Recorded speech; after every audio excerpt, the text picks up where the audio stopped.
crazy comeback series, and were able to kind of dismantle some of the ideas of like Gaming Gladiators. Well, they only go through upper bracket? Can they only just be a team that is like from the start ahead of everybody?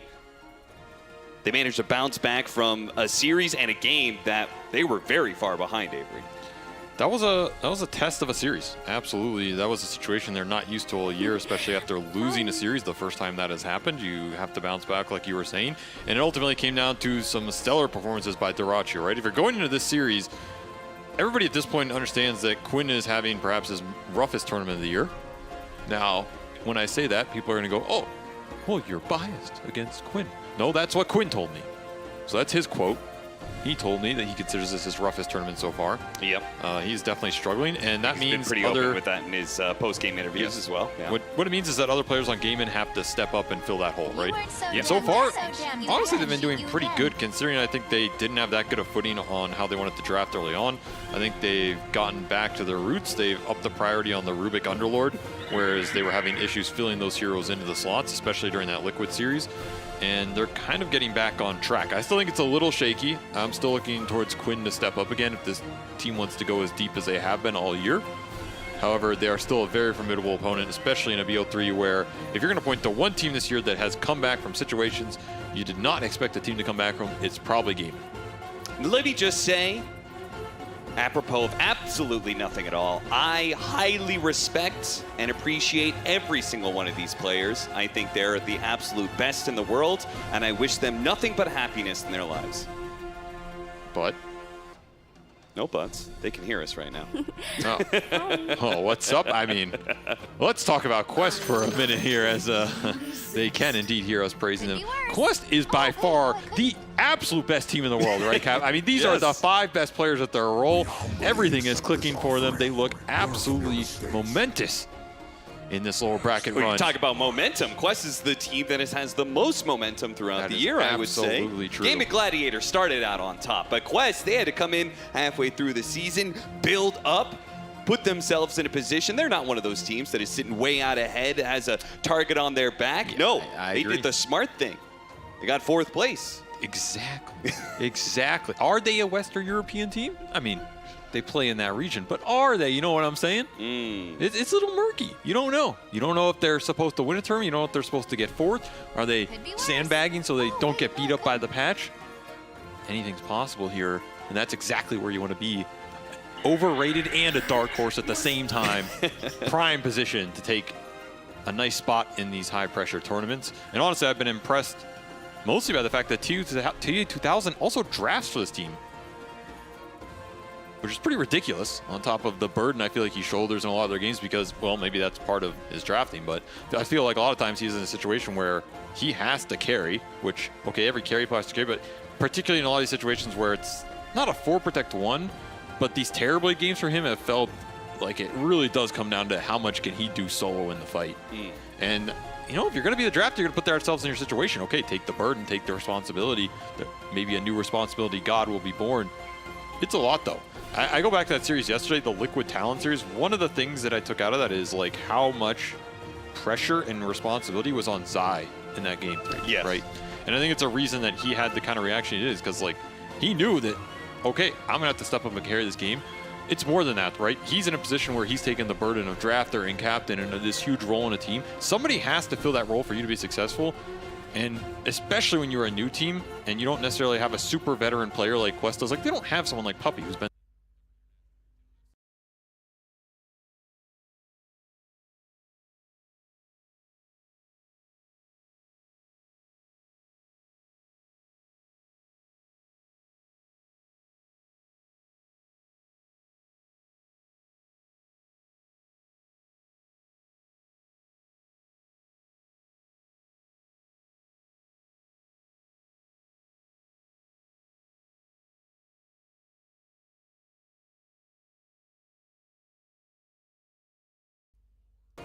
has Eastern Europe taken up the mantle? Well, we're going to find out later today. actually, because the winner of this Western European Derby will then end up in a European Derby where they will face up against BBT as the last series of the day. So I'm leaning towards Eastern Europe, honestly. I feel like the combination, Team Spirit, BBT, I think Nine Pandas has also, you know, I think they're definitely third in Eastern Europe, but I think they're still a top 8 team. I mean, they're already a top 8 team, but I think they could easily get top 6, top 4.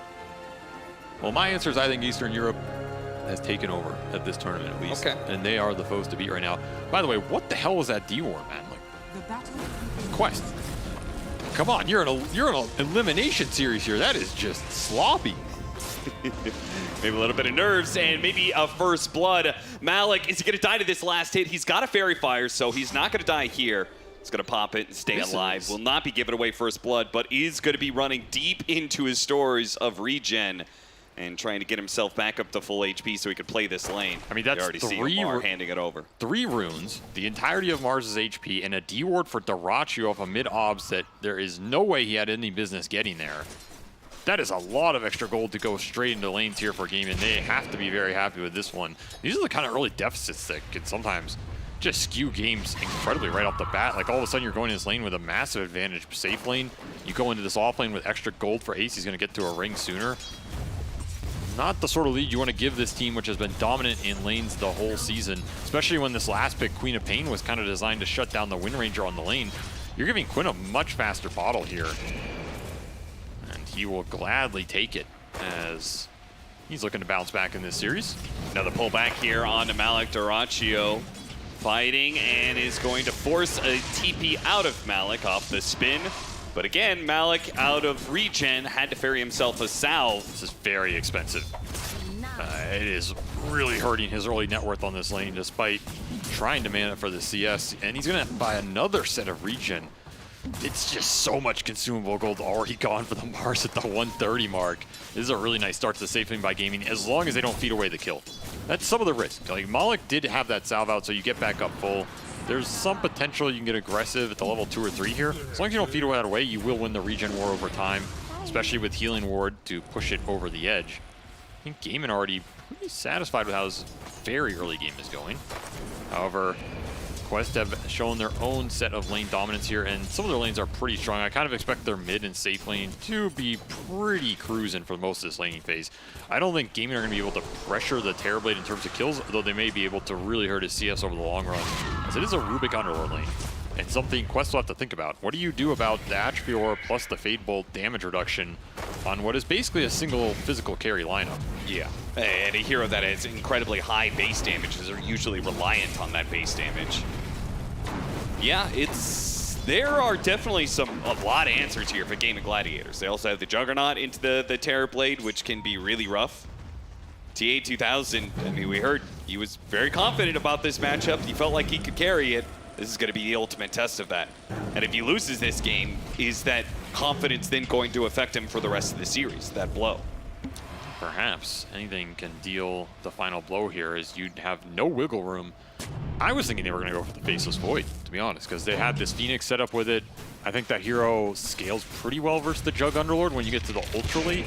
Maybe they felt like they were going to be too far behind by the time they get there. Terrorblade gives you a lot faster pace. You can also reflect the Underlord, kind of fight the Jug in the mid game before Jug gets 5 or 6 slots. Then that matchup shifts for sure. Until then, though, I think you're pretty happy. And, you know, obviously it's a confidence thing, too. Like, they were debating carries for TA2000 here. I guess he was debating them for himself as well. Omar will scoot out of that field.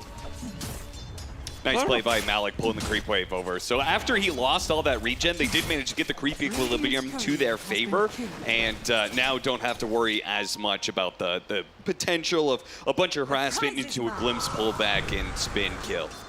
They really have honestly brought this off lane back better than I thought they were going to be able to. Like, you're looking at the CS here. It's almost as if the early portion of that first minute didn't happen.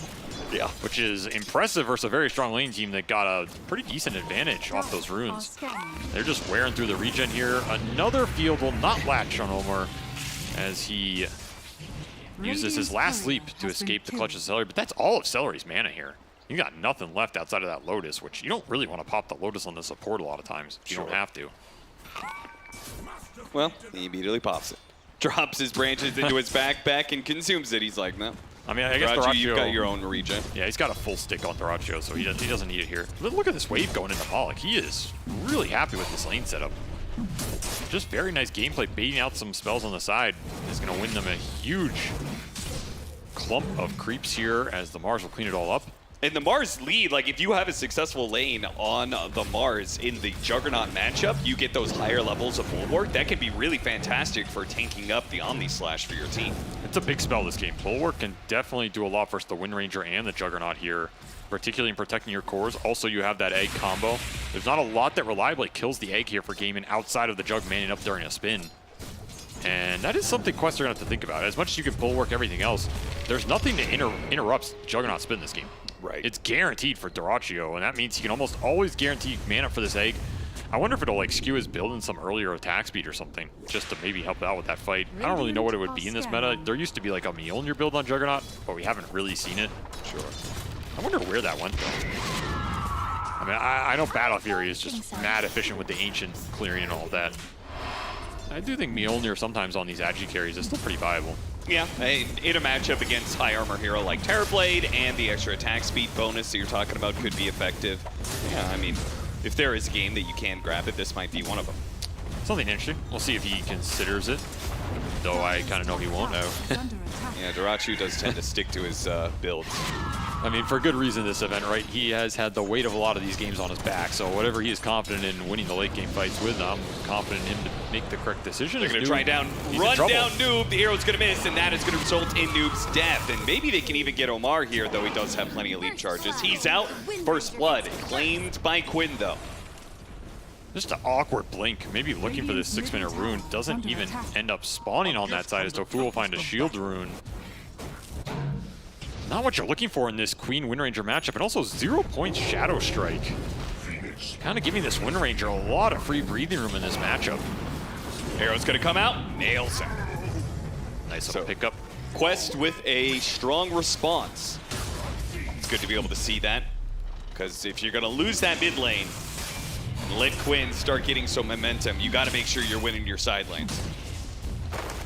This game might come down to how much Omar and Cowrie can get done on some of their signature heroes here. Definitely been go-tos for this entire tournament.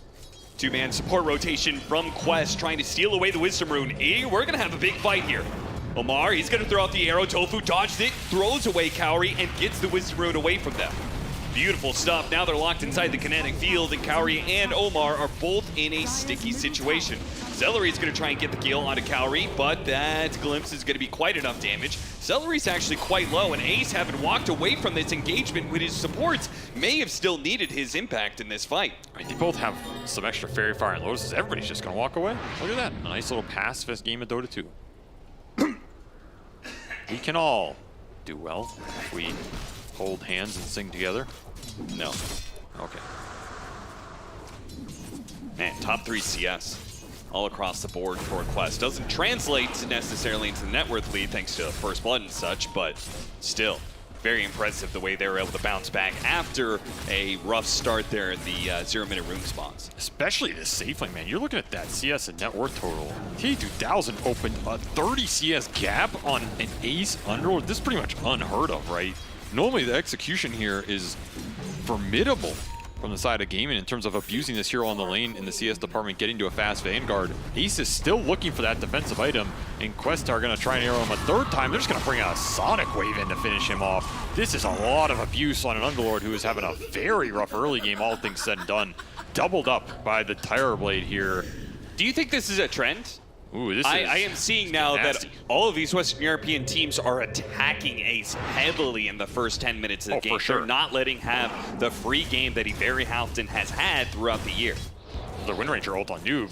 Does he blink in a good direction this time? Does have an Arcane Rune to back it up, so he will be good. I'm still curious about this 0 Shadow Strike build versus the Wind Ranger. Maybe just playing for the skirmishes and runes more than the matchup, but then I question why they picked it. There's definitely been some prioritization on Ace more than a lot of other players, as I guess mid was dead even, all things considered, outside of that solo kill. I think it starts in the draft too. I think teams are a lot more aware of how important Ace is to the overall structure of what Gaimin wants to do, and particularly how important his hero is to how much they ramp the game pace up, right? Yeah. The difference between Ace on these damage dealers versus the aura buyers versus like a Zoo Hero, it changes how gaming view their objective timings and what they're trying to get out of the game. So if you can pick one of those routes, put him in it, and then have answers to that, in theory, this team is a lot less intimidating, or at least you understand what they're doing. And I think it's something that more teams should have been aware of over the year, because Ace is really like the standout player on this squad. So if you Trying can to get shut the him down, spear off of the Omni Slash, doesn't quite latch, and as a result, Malik is going to be pulled back to his doom. Quinn shows up just in time to take the last hit. 2-2 no as we approach the 10-minute mark. This might be one of those games where Quinn finding some footing in this tournament is going to have to carry the team through the mid game, because the other two cores not having nearly as good a performance as we saw yesterday. I mean, Dyrachio's still having an okay game. I just think that lane could have gone a lot better for gaming. Again, really fast reactions there from Tofu. Gets him out and away and keeps their advantage for Gaming Gladiators and what they're looking for here. But it's Quest to have the advantage off of the entire laning phase. 2,000 net worth lead. Ace clearly struggling on net worth, is far behind anybody else in this game. It's almost 1,000 net worth behind the opposing offlaner Malik, who did a much better job for himself being able to find farm. Very impressive side laning from Quest this game. They have done extremely well given the start. We approach the 11-minute mark as Gaming are looking for a gank with their Wind Ranger. I mean, this is pretty much the hero you're going to have to play through to make space for these other two cores to catch up. The Underlord's going to be back to farming Ancients and cleaning up waves, as a good Underlord will do here. Just going to get matched by some of the Terrorblade illusions on the map. And if you're Quest, you do have to be careful about taking these aggressive fights, because I don't think your lineup is that good at going in deep against Gaming. The Glimpse will punish you. The Rubik Underlord are really good at just standing their ground, turning spells and AoE back against you. And your follow-up is kind of an arrow off a spear. That's it, right? I don't think you can go in and aggressively use an egg. So this game might be a bit slower for Quest, despite doing some magic on the lanes here, which I guess has also been their playstyle for most of the tournament. TE2000 taking the gate behind Dyrachio. Oh, this could be interesting. If you can land a stun. He sneaks a spear out on him. No, it's daytime, so he's going to see him coming. Oh, didn't spear latch. doesn't latch. Oh, the arrow almost got him, but Dyrachio last second managed to dodge that one. And he keeps his spin up, so they can easily take this fight, especially if Quinn can get a free pick off on Omar, but he doesn't want to get that close to the Mars. A power shot is not going to do it. Omar still has some wand charges to fight through. They also have the bounty rune that's going to spawn, which Quinn would love to refill his bottle while he's here. Prize is mine. Did not get the conversion on this tier 1, however, with that Terrorblade rotation. He went for the power rune instead. It's not there, so it's going to be Noob getting the bounty rune refill, but a double damage hit top for Quinn. That's a massive pickup. Very nice rune.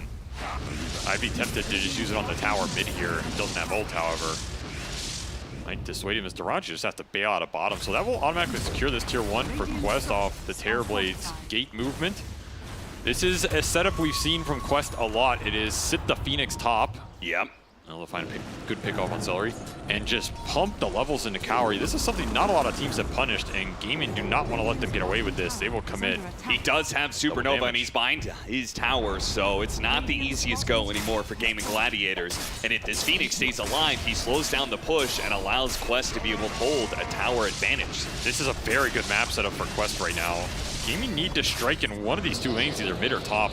It'll be top with the DD Focus Fire back off cooldown.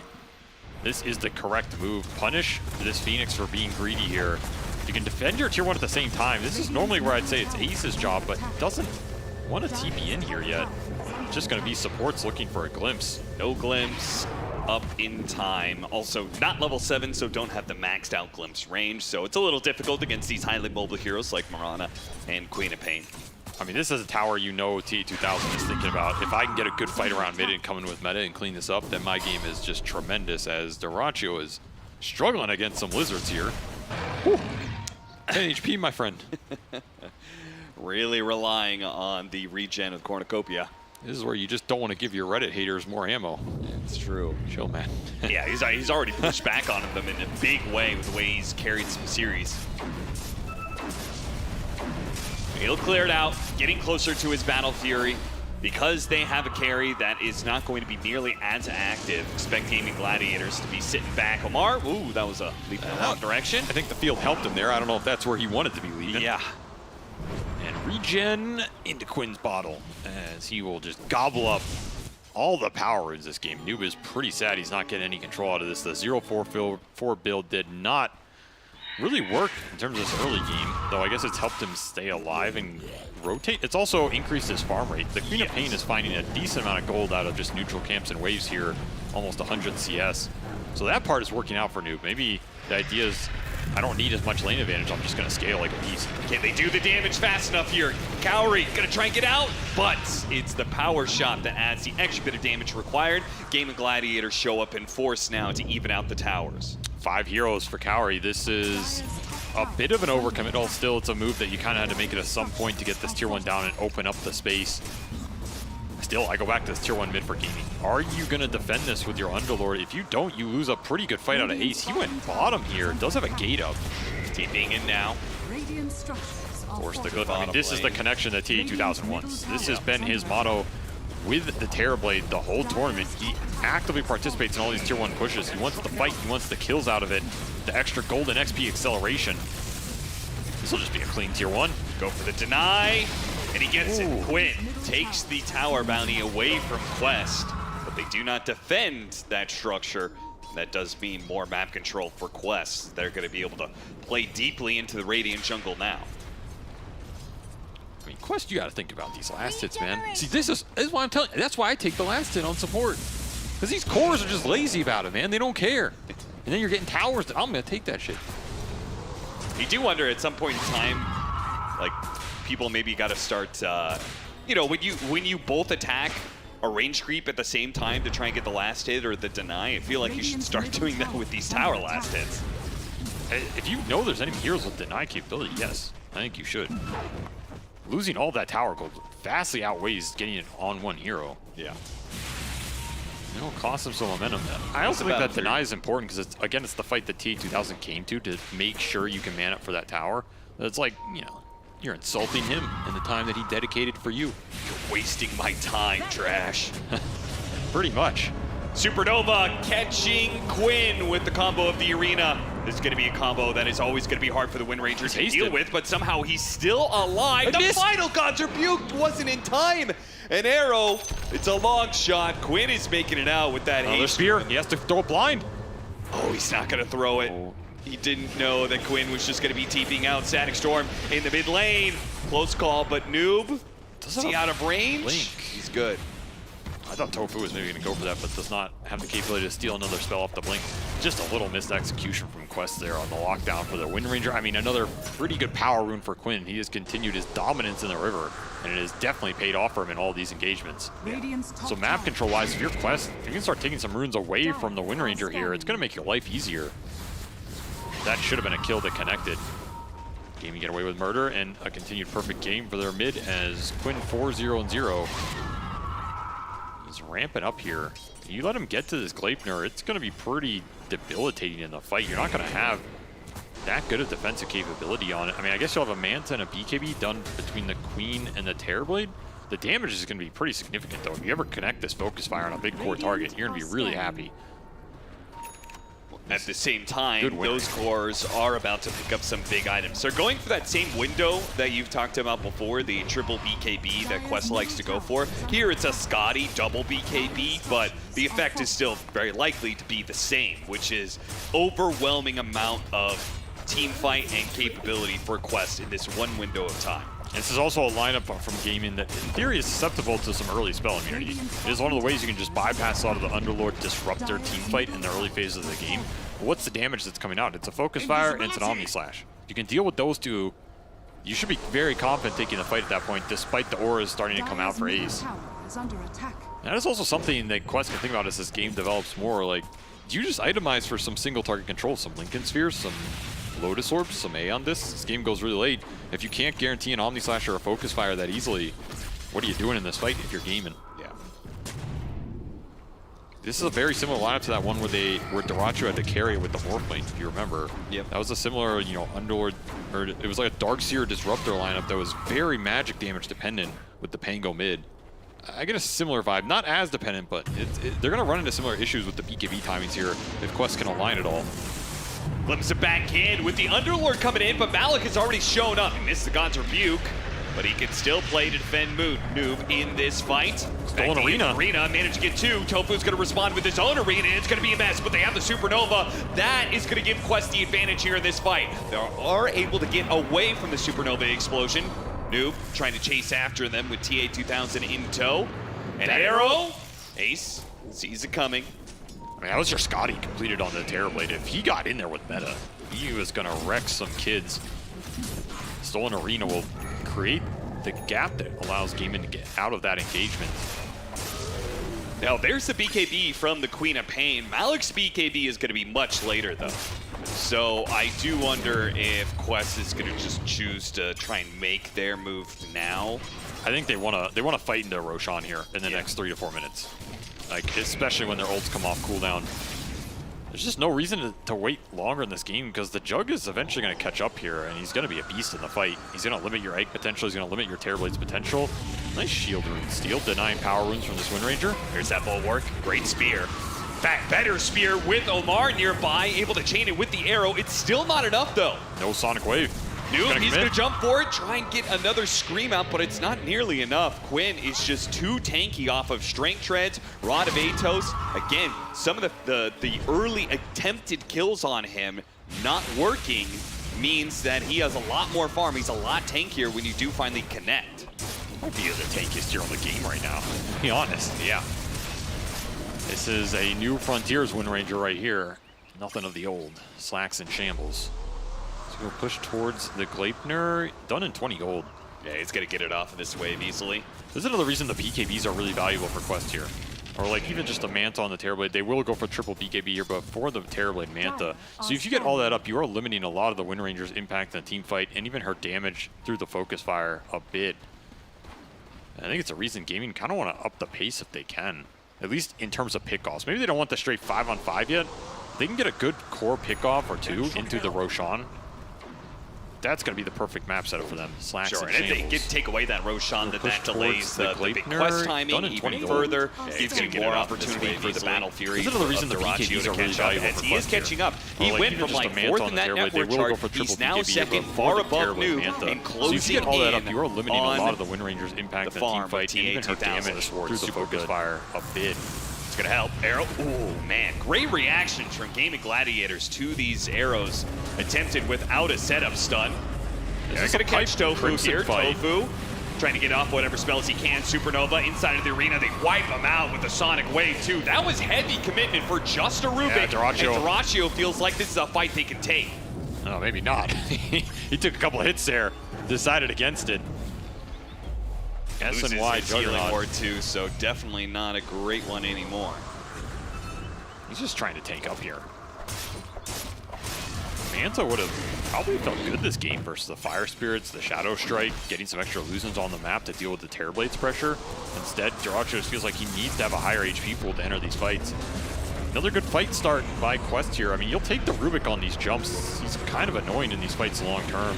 And this is also that Crimson Pipe fight for Ace that Gaming cannot take, even with a pretty decent Static Storm. Still just showing the threat that this Terrorblade is right now. Very hard to engage TA-2000 with how much HP he has on top of this Scotty, plus that level 15 talent. I don't know if you're bursting this guy without a Focus Fire Omnislash. Yeah. Now, the one thing Gaming have going for him is this aura advantage right now. Like, you're trying to line this up ahead of the triple BKB coming out.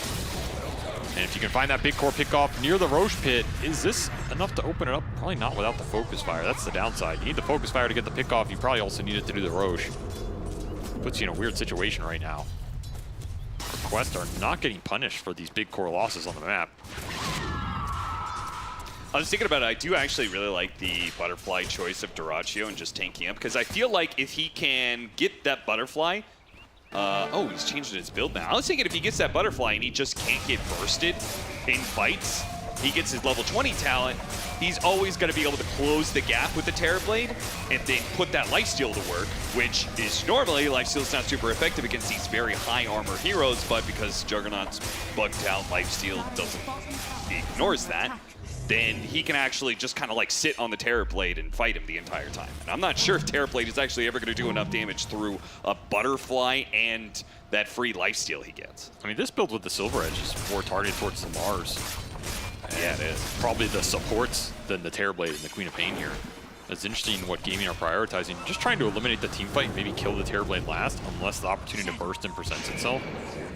I mean, you're all going to have to do it through a max Sunray here, plus that Bulwark if you don't take out everybody else here from Quest. Heroes will slap each other mid. Another Moonlight Shadow, vision advantage. Quest trying to abuse it and catch this Wind Ranger. Quinn has put himself in a corner. Yeah, why did he do that? He doesn't have the BKB, but he managed to get away from that Wind Ranger. He created enough time that it looks like with Dyrachyo here with the Omni Slash, they can push back against Quest, do enough damage that they have to retreat. You can see Noob's getting out, Malik's gonna be caught, so they do manage to kill 2 off of that one. Quinn, I guess going back there, created just enough time, and now they've gotten 2 hero pickoffs near the Roshan pit once again. Yeah, this should be Roshan. You go in with that Juggernaut and the Healing Ward. The overall 5-man utility right now for Gaming is preventing Quest from taking down these big targets. Crimson, Pipe, Atrophy Aura, all maxed on top of that Healing Ward. Everybody feeling great in these engagements, and it's another fight where TA2000 just doesn't even get to play Dota. He's not there. He can't commit after the initial rally of spells are thrown out. The BKB timings between the 3 cores did not align in this game, and they're unable to get a single fight out of it to contest that Roshan. Not that they were in a better position to do that. The one thing they have going for them is the net worth on the Phoenix. Kaori has done what he does on this hero and is rushing a Hex for what feels like the 4th game in a row. I guess he believes this item build is going to work no matter what. They'll give him some extra lockdown versus the Wind Ranger that has been very problematic. Also, his levels, they're still very valuable here. 4-point Sunray, 2 points already in the egg. That tip, I guess, is for being AFK. I mean, they caught the Scotty BKB timing, and they haven't done anything with it. Gaming Gladiators, I'm sure, feel very good about the way the game has gone in the last 5 minutes. There was supposed to be a opportunity for Quest to be able to clash, take 5-on-5s, and win those. Instead, the first clash that they actually got into, they couldn't keep it going and just backed away, losing 2 and losing Roche. Now you fighting into an Aegis makes things even harder. And Dyrachyo is going to be able to confidently go for an assassin-type build where he goes Silver Edge into Aghanim Scepter, and he'll just jump on the Phoenix at the start, or the Quap at the start, or break the Mars and Omni Slash him, and you're going to be dealing with a 4 versus 5 potentially. This is where that carry pick for Quest was very important in terms of how they wanted this game to progress. Because if you end up in this situation, which I feel like a lot of the Quest games do, sometimes you can fall back on TA2000's hero to carry you in the late game. That's where saying like a Faceless Void would be pretty scary for Gaming in this position, because at some point it just becomes terrifying in the fight with the guaranteed lockdown versus no save. Here you're playing up against this Terrorblade, like you can itemize against the Terrorblade. You can deal with his damage in the late game with this Underlord. You can propose a threat in the Juggernaut that's gonna force some clutch utility out of Quest. It doesn't create the same pressure. Now maybe TA2000 has faith in this Terrorblade to do the things that, you know, in my mind the Faceless Void would do more reliably, which is just straight up carry this late game.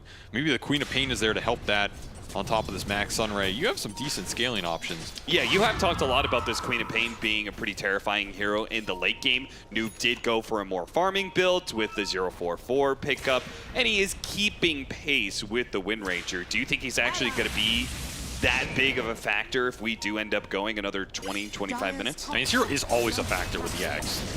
Like, it will do a serious amount of damage in the fight. The AoEs are going to be really annoying, especially if you can start the fight on the backline and force the cores to chase you.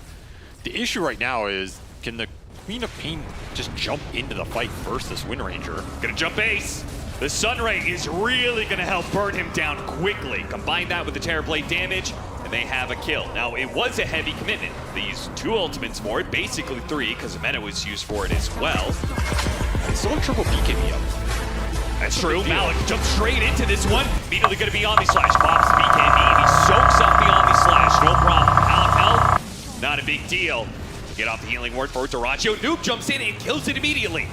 He may have to use his BKB, but it was a big win being able to take away that sustain option for Gaming Gladiators. Malik barely able to get out, but from the other side, Quinn's going to join in. A glide there, not quite enough. The side comes in from Kaori, denies Quinn the opportunity to get a kill. That's an Arcane Rune Wind Ranger. Quinn is not happy about being unable being unable to contribute to this fight from a really good position in the back. Oh, he's going to have vision of if he goes up. He may still be able to snipe him. Yeah, he wants him. This Malik is is permanent win low, run. though. A power shot's not going to do it by itself. He needs to hit the Gleipnir, then the power shot, then maybe another hit. Shackle shot doesn't land. A long-range shot. That's the tier 3 item for you. Enchanted Quiver, so good on these ranged burst heroes. Malik cannot escape the power of Arcane Rune win run here. Quinn eventually gets his revenge. It took a while. It will get him to the other side of the map, so I don't know if he's too sad about it. A really nice smoke down mid for Quest that I'm surprised it connected that well on Ace. Usually his read of these things is pretty damn good. We see Mini Terrorblade there as well, by the way. Yeah, Rubik stole that one. This is just really clutch play by Quest to get Malik out of here in the first place. And Hex already proving invaluable here as Cowrie has made this build his own. But you cannot escape the power of the Wind Ranger. Gaming Gladiators taking that momentum with no Mars and no Supernova straight to the tier 3 in the top lane. 200 health left. They do have to be careful, though. Pushing high ground against an Aghanim Scepter Queen of Pain is always difficult. You do leave yourself in a position to be whittled down to a point that Quest will gladly take any fight. You also have to be worried about getting hexed into a spear back. Like, Dyrachyo can't aggressively siege this easily. Normally you'd be able to dodge the spear with spin. It's just if you swoop in and hex him, I mean, then what are you doing? Yeah, that's and good you don't have a save in this lineup outside of the Rubik Shard lift, which can come through clutch here for Tofu as he got it off the Tormentor earlier. Passes over the bottle to TA2000. He picks up a double damage, but Gaming Gladiators with their smoke up had some information here. Moonlight Shadow's going to be used. Noob. Oh, it goes off just in time. Doesn't get hit by the Gleipnir, but will get hit by a telekinesis. Setting up the Omni Slash, and he gets picked off. Once again, Gaming Gladiators get a numbers advantage, and we'll start pushing towards Quest side of the map. That's a 1,000 gold kill as well. Little streak off of the noob Queen of Pain here. This game really is just coming down to TA2000, man. You're gonna have some decent spells and utility to fight around, but the damage is just gonna be all on him, it feels like. Gearing up for it. I mean, he has double damage currently going into Nullifier. The fact he has to buy the Nullifier on Terrorblade, though, I don't think feels great here. Yeah, you'd much rather like your Mars to be able to pick it up, right?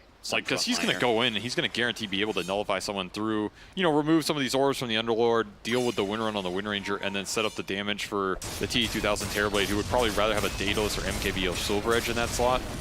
Instead, he just feels pressure to get it himself here, and it feels okay if you can connect with it. You just don't have a blink. You don't have a mobility item. It might be hard to get in close.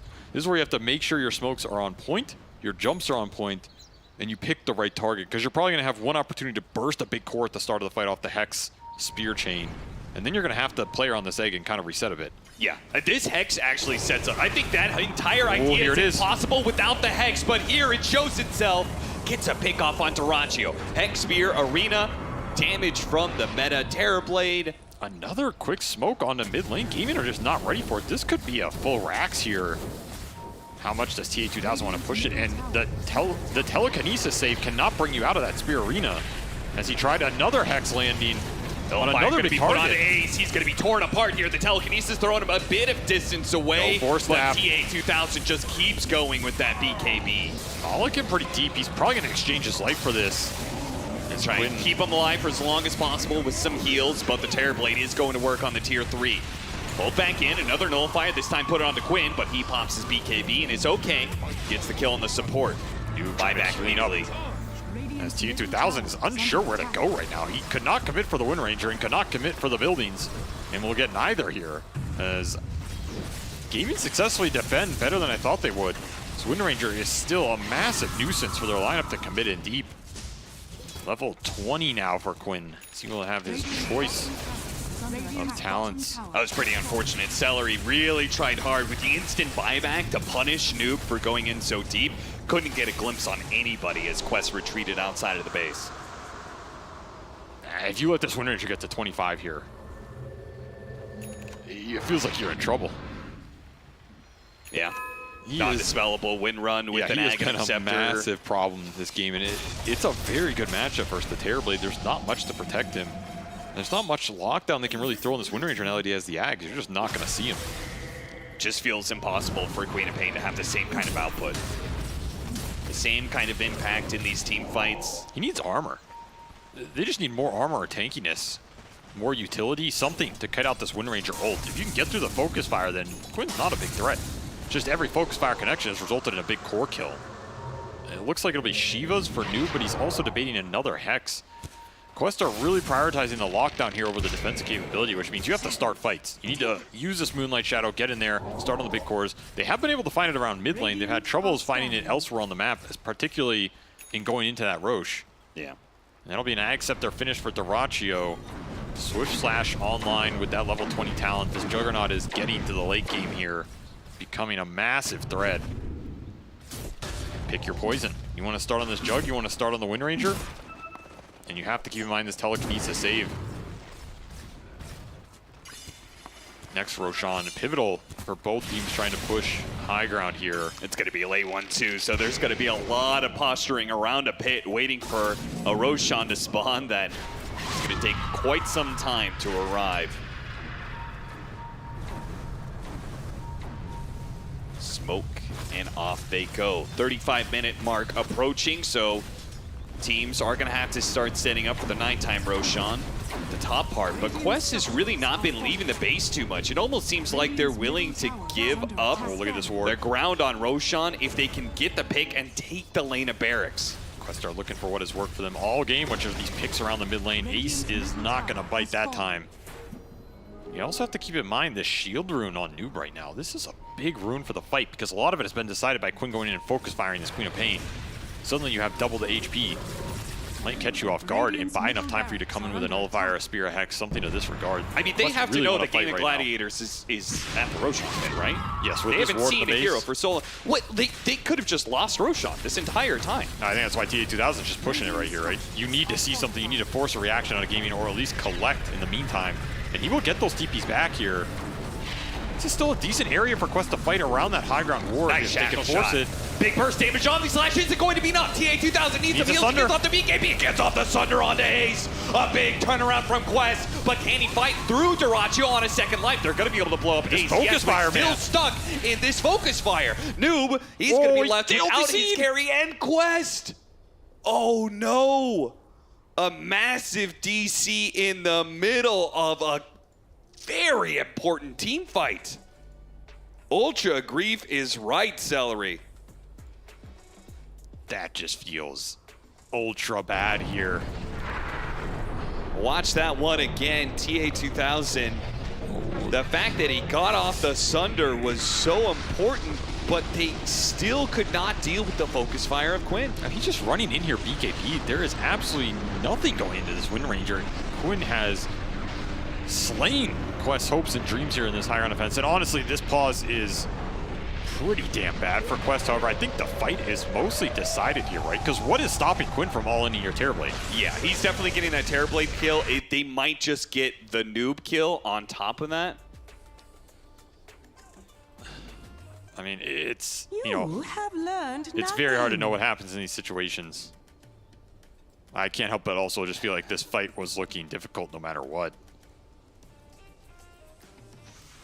We will never know. Quest will never know. Yeah, that was unfortunate, Noob. That DC happened during his BKB duration. Now he's going to come back and he's going to be stuck in the pit. Yeah, this feels pretty bad for Noob. I mean, there's still a Hex and Egg up on Cowrie that he wasn't able to get off. There's a Moonlight Shadow here that wasn't able to get off. A lot of these little things can change these fights. Maybe keep your Terrorblade alive for a second or two longer, and you get another kill. It changes the course of the game. It's definitely not a fight where Quest would have just won here, but it is a fight where maybe it would have gone a lot better for them. We'll see how merciful Gaimin is.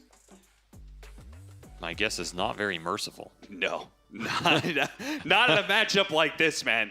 Not in a matchup where if you win, you already get yourself an extra $300,000 and an opportunity to push for even more. So we're going to have a quick little break here as the admins figure out what we're going to be doing and making sure that we don't get... Quinn says, I don't know what the heck that was. What the heck? That's some good old Southern accent right there. I don't know what the heck that was, but it was insanity right there. Oh, time to unpause and I'm going to kill your ass. See you later, boys. Yeah. Apparently the Sunder off the Terrorblade caused the crash, is what they're saying. No, I think they crashed. Well, I think they crashed after that Sunder, but they felt like, oh, we had just hit this clutch Sunder. Like, the fight should have been better for us, but I think we saw it play out the fact that there was nothing they could do to defend the Terrorblade against this focus fire. I mean, Quest are arguing they should win. This is pretty interesting. They're like arguing how the fight should go in text. Yeah. Basically, Noob is saying the Sunder full TB'd. And then Duracho's saying, yeah, but he's shackled. And then Noob says, yeah, but we have Hex Sunray. And TA2000 saying, yeah, I'll be full HP with BKB, no Omni. Duracho says no. Give Phoenix Axe, put him in egg. I mean, they legitimately, they would have been able to keep the Terrorblade alive for a little bit longer, but he was still going to die. They're arguing something about a BKB. I don't really understand. Whose BKB are they? Did somebody's BKB like glitch out or something? They keep saying he had full BKB, but I'm looking at these BKBs and they were all used. I think Noob's BKB, I think when they crashed, they still had BKB on the Terrorblade that was used. Very, very weird. Huh. It is pretty interesting, just like, these are the best players in the world, right? And they're arguing about what would happen in a fight in the context of like, what spells are going off and such, and they see very different outcomes. Of course, they both see outcomes that are favorable to themselves, and that's natural, but yes, it does go to show, like, how complex these team fights are. And yeah, so, I mean, you can sometimes just have the wrong read of what happens. His BKB goes off. Yeah, the BKB goes off. They lay into the Underlord for a while. This is got to be about where the disconnect happens or something.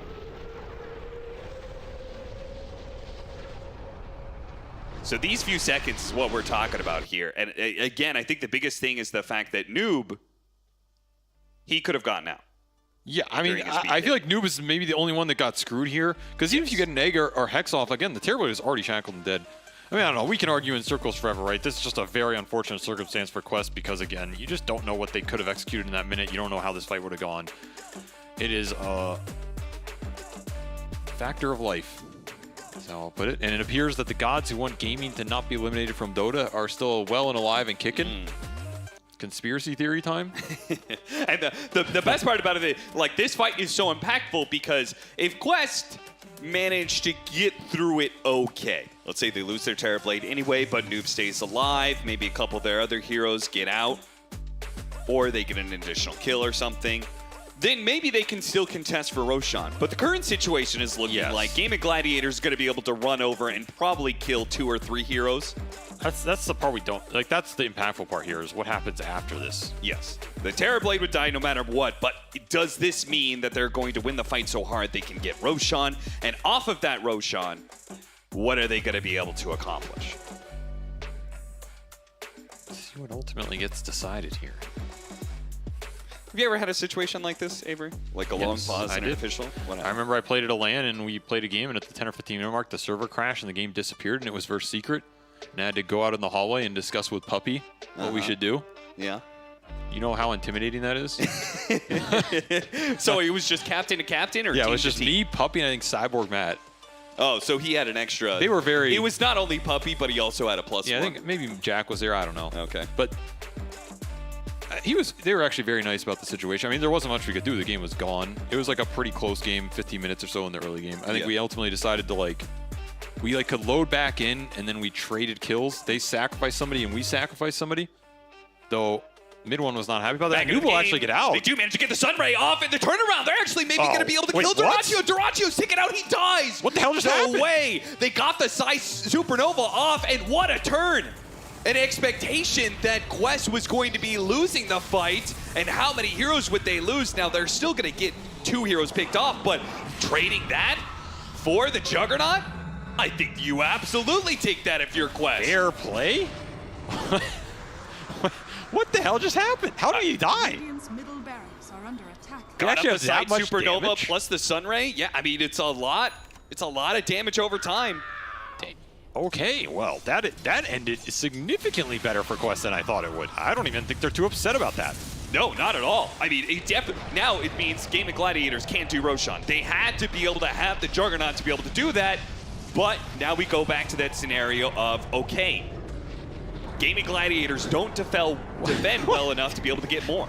I don't think any of us were I guess that's why Quest were upset about it, because maybe they had time to think about it as well. This Juggernaut had no spin, no Swift Slash, no Omni Slash, so that is pretty much a guaranteed kill if you just line up the Hex into the stun with the Sunray Egg going off. Yeah, I mean, it's funny how that pause benefited them too, because I'm not sure if Malik would have been willing to jump back in on like the 300 HP that he had. But because they were able to coordinate the fact, hey, we're going to be able to hit this scythe, we're going to chain stun up the Juggernaut and blow him up. Well, that is how she goes, I suppose, as Gaimin are going to look for Omar up here. Word for word, surrounding Omar. Gaming Gladiators, they head to it. Man, that felt like he respawned really fast. T2000 also up here. It'll end up being Gaimin's Roche, it looks like.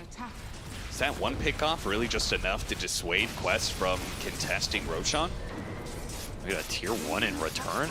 This feels like you can contest it here. Yeah, you've got Arena Supernova. Very surprised that Quest doesn't want to take this, but they do. It was just very slow, this smoke. I mean, maybe they want to catch them on the way out.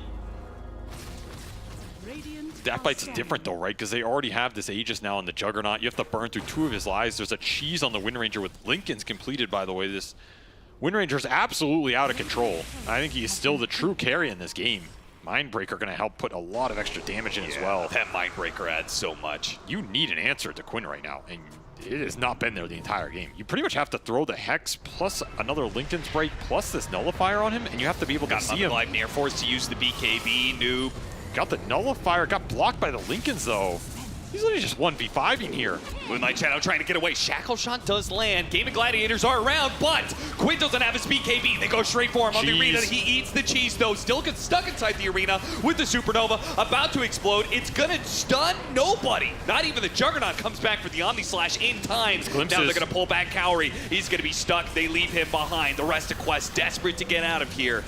Very much a lost engagement for them that is out of their hands, and now they go into a point where they don't have meta, potentially, for a high ground defense. How much do you want to push it here if you're gaming? You use the cheese on the Wind Ranger in an Omni Slash. That's about it, though. You still have Aegis on Dyrachyo, and you are still hunting with Quinn. He's looking for some core pickoffs. Focus fire back up. This Aghanim Scepter, it's so good at being able to find the pickoffs in late game scenarios here. Spear not up in time. Malik, he'll die as well. Gaming Gladiators now hitting the high ground against 3. They're going to glyph and pull this wave. This is their last wave, so it's going to be backdoor. Terrorblade Illusions dealing with both of the lanes that we're pushing in. Yeah. In fact, going to create some nice objective pressure as well. This push is not going to feel good in the next 15 seconds for Gaimin here.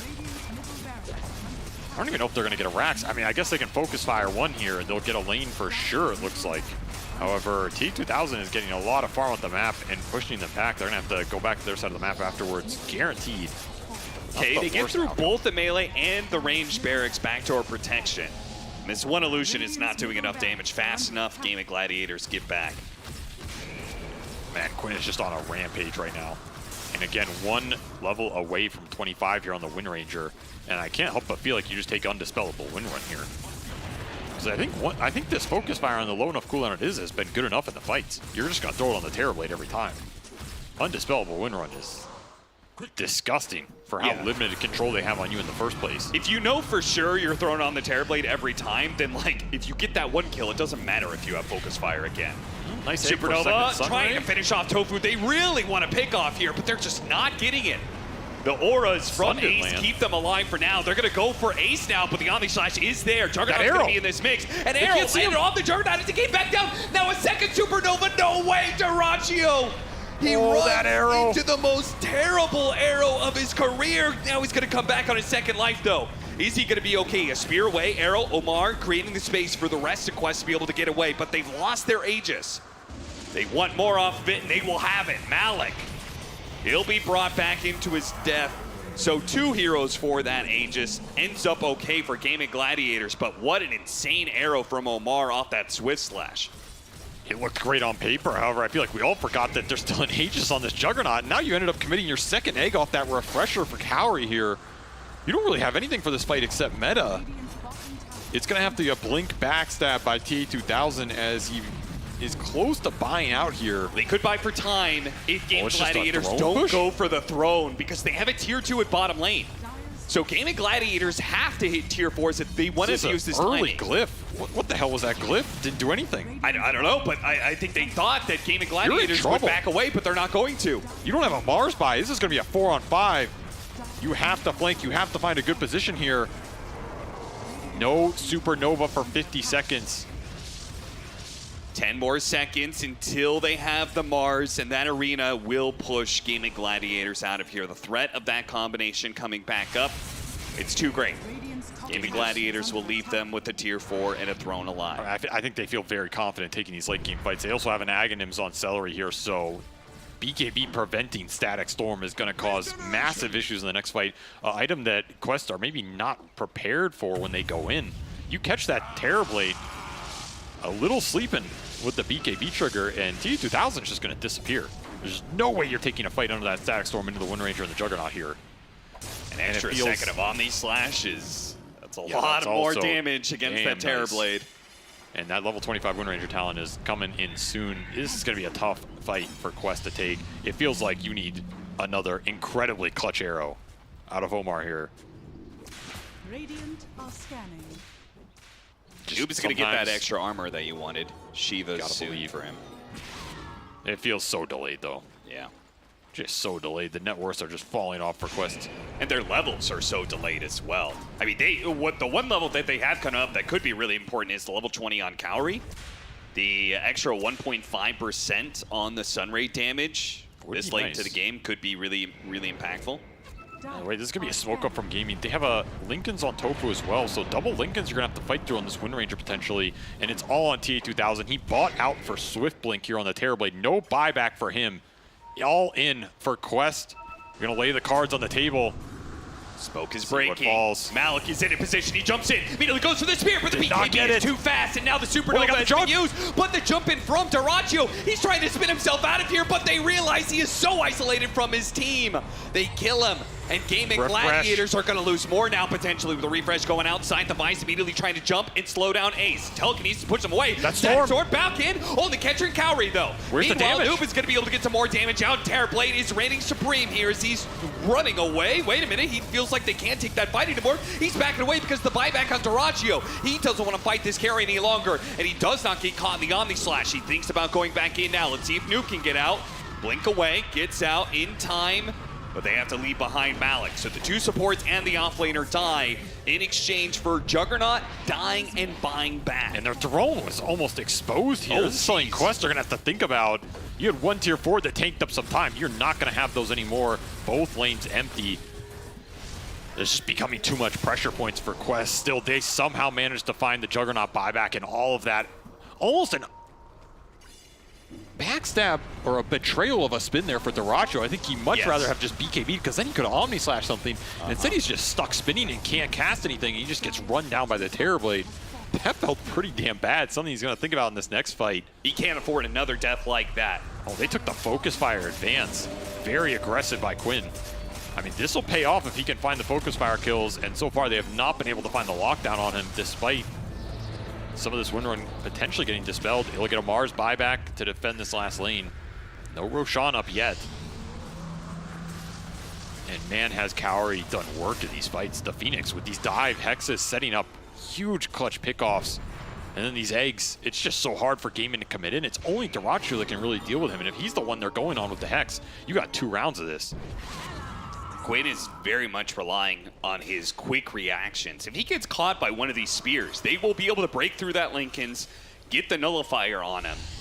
And then that wind run, that talent he could have had is not going to be the choice, but he goes for the more offensive option with the double damage. It just might pay off. They've got more Lincolns too. That is 3 Lincoln spheres they can all throw on this Wind Ranger, or the Juggernaut if you wanted to try and block this hex. Might be a deciding factor in this fight, and double damage for Quinn on top of the Daedalus. He has no buyback here. If you find the Wind Ranger, you might just win this game. You've not been able to do it once as he is still 13-0, and now his damage absolutely out of control. They Double go for a spear. Terrorblade, double spear. That's a beautiful setup with the arrow on top of that one. They're going to lose their Rubik almost immediately, but so too does Malik die without much of an impact past that. The Supernova first used. They need another 25 seconds until another Supernova. And they've already popped the meta. The hill here, that's where your vision is. If your quest, you just gave it up. TA2000 did not want to stand his ground. He wants to find some backline. Maybe this Wind Ranger, maybe respecting the double damage that got popped there from Quinn.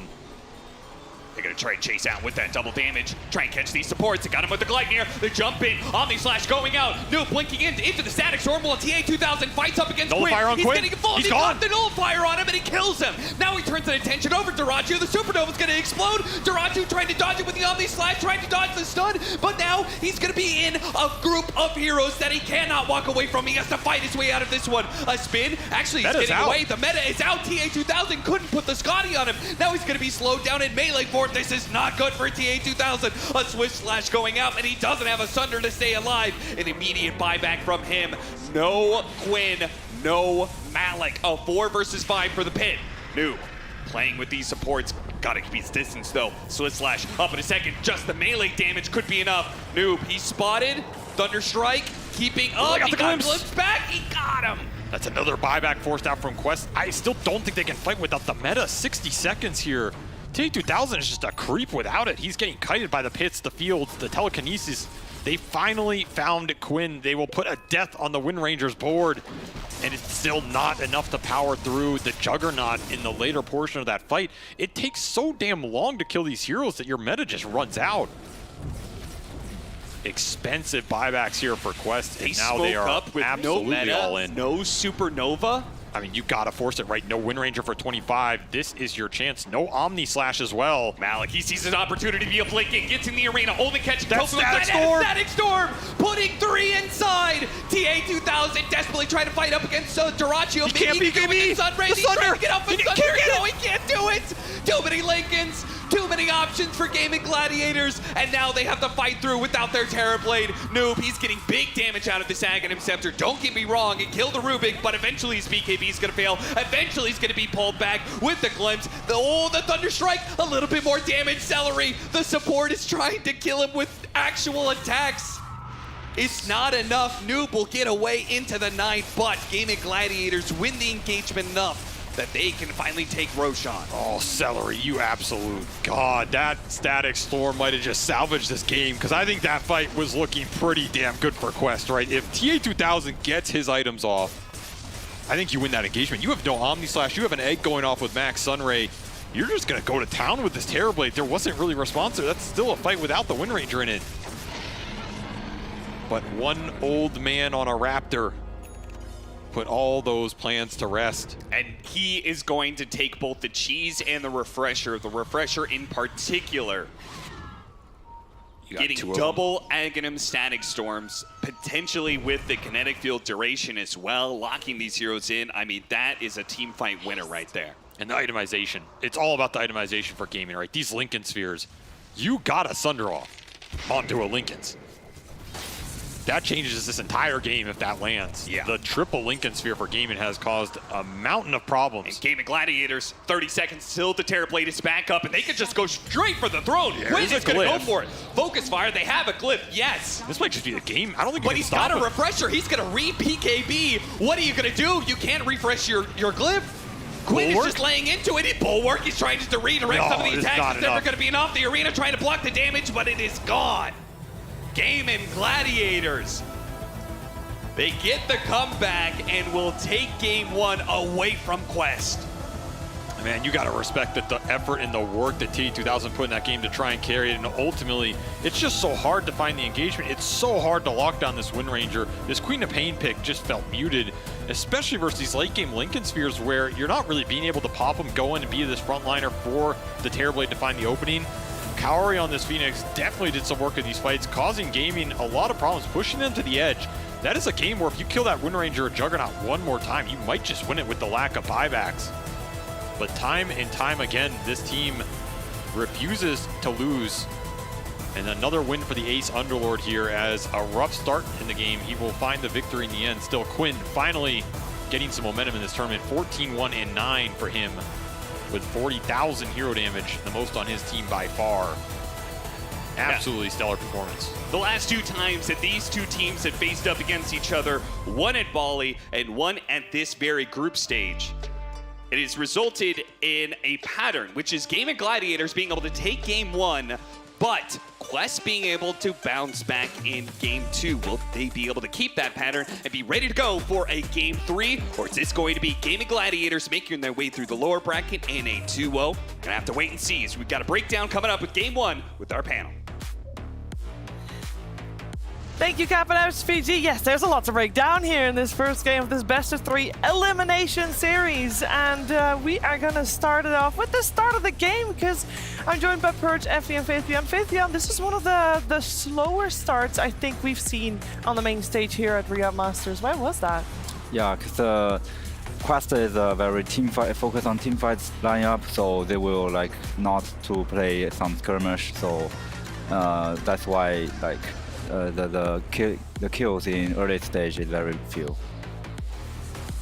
Yeah, that's the nature of having these big cooldowns, like the Supernova, the Arena, the Metamorphosis. As far as lanes go for Quest, I would say that, I mean, the mid lane went surprisingly well for the Wind Ranger. I feel like that should have been more of a 60-40, but Quinn played that incredibly well. They shut down the Underlord entirely, and TV had a great game. Unfortunately, because of the strength of this Wind Ranger getting pickoffs around the map, they couldn't really take advantage of their strong team fight because there was counterplay on the side of GG. Yeah, they did a really good job, just like in almost all these clips. The initiation was very difficult for Quest. It was kind of reliant on Mars, and it's so hard to play this role when you don't have vision. Like, he has to blink in and try to line up heroes to trees. It's not as simple as like land the stun, you know? It's very difficult to grab those.